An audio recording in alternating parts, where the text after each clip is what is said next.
पानी नि दह जाँदैछौँ। यहाँको बाटोको अवस्था यस्तो छ, मोटर बाटो। दिदी हुनुहुन्छ, भान्जा छोरो छ, त्यही म पनि। आज पानी नि हिँड्या नि दह, त्यही पानी नि जाने क्रममा हामी अहिले यसरी यो गोरेटे बाटोमा हिँडिरहेका छौँ। त्यस्तो ठाउँ छ। अब यो मोटर बाटो छोडेर हामी सर्टकट गोरेटे बाटामा छौँ। यसरी अलि भिरपाखा रमाउँदै निस्किरहेको अवस्था छ।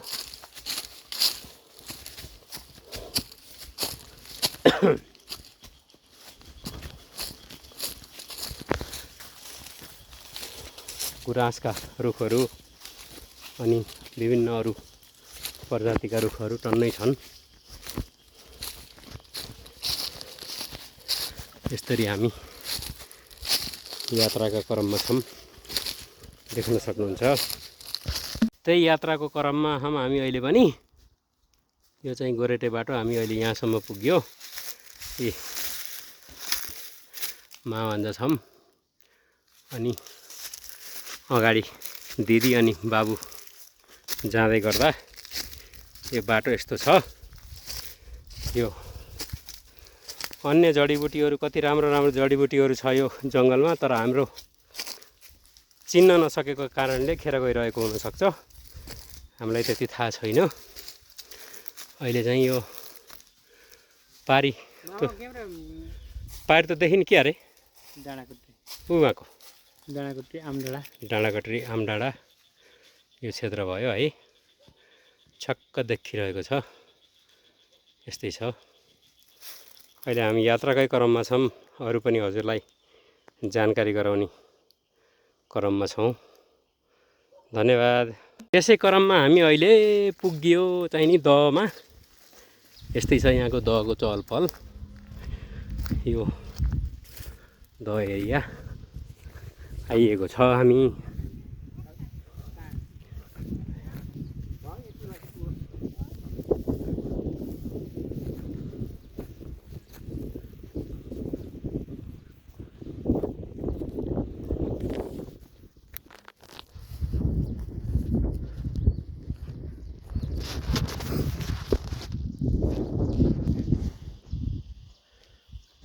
शिवजीको मूर्ति,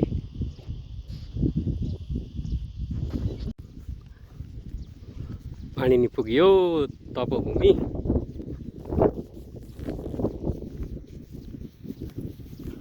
हामी सानो सानो हुँदाखेरि स्कुलबाट भ्रमणको लागि यहीँ आइन्थ्यो। स्कुलले लिएर आउने यहीँ हो। अहिले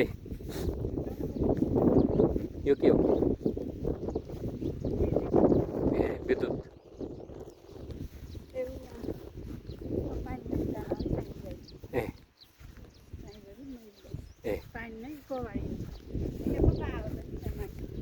अब चाहिँ हजुरहरूलाई मैले देखाउन चाहेँ, एउटा बोर्ड रहेछ यहाँ।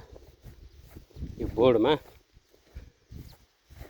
पानी तपोभूमि धाम यस तीर्थका महत्त्वपूर्ण जानकारीहरू भनेर लेखिएको रहेछ। मजाले पढ्न सकिन्छ। यो चाहिँ ल हेर्न सक्नुहुन्छ यहाँ के छ। बोर्ड हो। अनि चाहिँ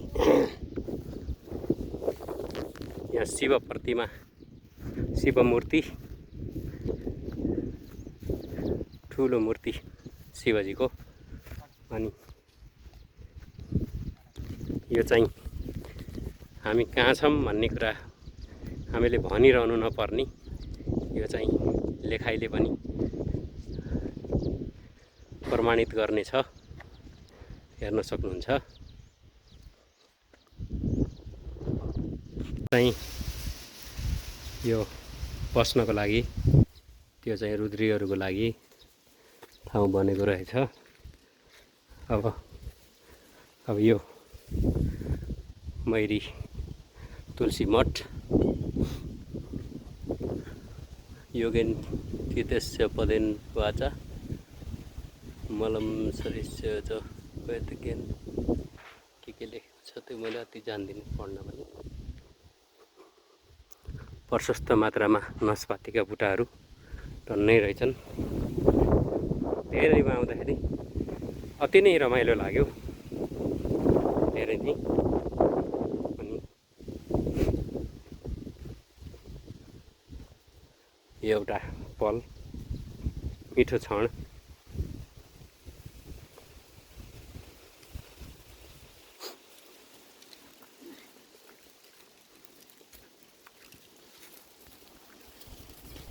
के चढाउने यहाँ? फुल यहीँ चढाउने? सिद्ध बाबा यहीँ हो। जय हो प्रभु। लौ सानी भेटी चढाऊ। लौ बाबु छोराको एकैचोटि चढाऊ लौ। यहाँ पनि देवता यहाँ सिद्ध हुनुहुन्छ। सिद्ध परमात्मा शिवद्वारा पद्धत 14 सूत्र। हरे राम। अनि चाहिँ नि श्री अन्नपूर्ण भगवती मन्दिर यहाँ चाहिँ नि विभिन्न देवताहरूको दर्शन गरिँदैछ। यहाँ हनुमानजी ए राम सीता मन्दिर। जय हो जय हो जय हो जय हो।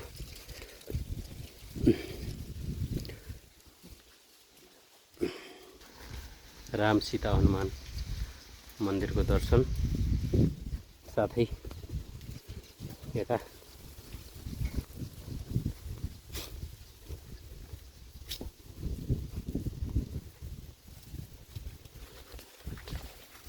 जय हनुमान हनुमान मन्दिर यहाँ आइयो।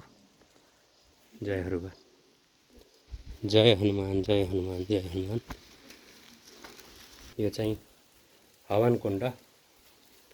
यसरी यहाँ हवन गर्ने ठाउँ हो। पिसल्ला विभिन्न फुलहरूका बिरुवा, बगैँचा, अति सुन्दर रमणीय ठाउँ। हाम्रो पाणिनि ऋषिले तप गरेको ठाउँ सबैलाई जानकारी नै छँदैछ, तब पनि म देखाउन चाहेँ।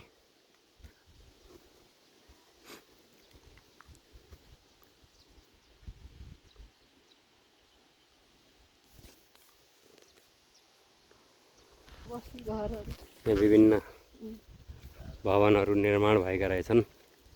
यो सायद एसवाई प्यानलले बनाएको घर हो। यो तल्लो एसवाई प्यानलले बनाएको घर हो। त यो रातो है, यो होइन फेरि त्यो यो एसवाई प्यानलले बनाएको घर हो। यो चाहिँ पहिला यहाँका योगीहरू बस्ने कुटी रहेछन्। मापुरी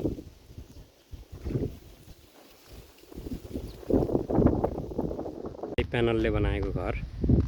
यो चाहिँ एउटा नयाँ चिज देखियो अगाडिमा।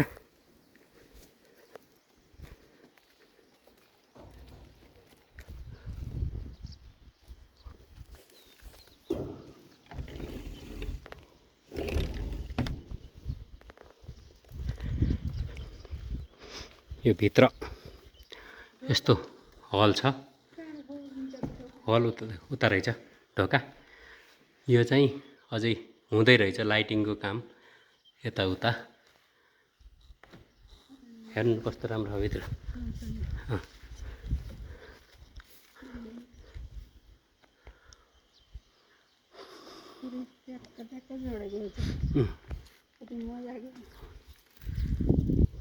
रातो राम्रो दामी हुने रहेछ त। यो चाहिँ एउटा हल रहेछ।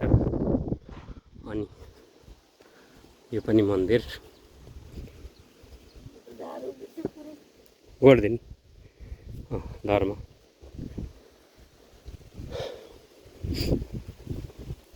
कस्तो सफा छ है यो त, न माटो न केही।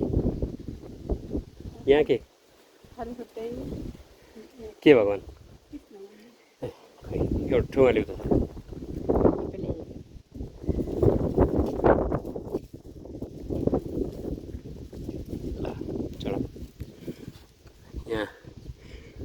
कृष्ण मन्दिर। जय कृष्ण, जय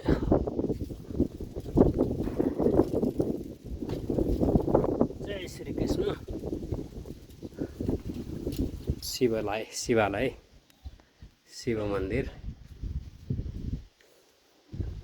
एउटा ल्याउ त। दुर्गा भवानीको मन्दिर। जय दुर्गा देवी, जय माताजी। ल खुट्टा चढाउ उहीँ सिधै ल। जय हो। यहाँ चाहिँ दुर्गाको मन्दिर।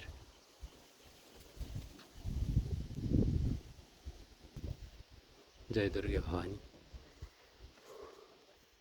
यो चाहिँ मोटर बाटो जो यहाँ आउनको लागि तिनगिरे हुँदै आउनलाई प्रयोग गरिने बाटो। अनि अब चाहिँ हामी पाणिनि ऋषिको मन्दिरमा जाँदैछौँ। हामी सानो हुँदाखेरि आउँथ्यौँ, त्यो दिन अहिले झर्लक्कै याद आयो। यो एउटा निर्माण हुँदै गरेको मन्दिर।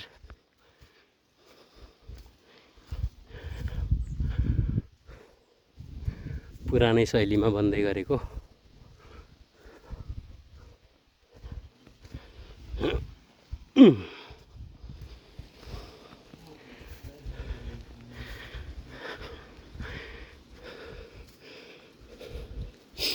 जय ऋषि पाणिनि।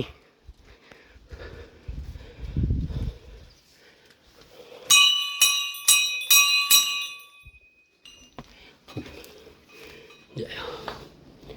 हे ऋषि, हजुरको चरणमा फुल चढाएको छु, रक्षा गर्नु होला ल।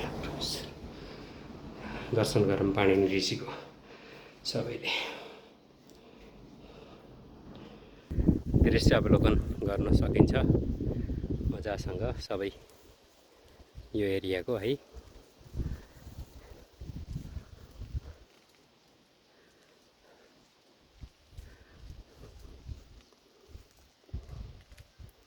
पारी ढकमक्क फुलेको लाली गुराँस भ्याइयो। यो लाली गुराँसको बुट्टा छक्क देखिएको छ। हामी अहिले शिवको दर्शन गर्न आएका छौँ।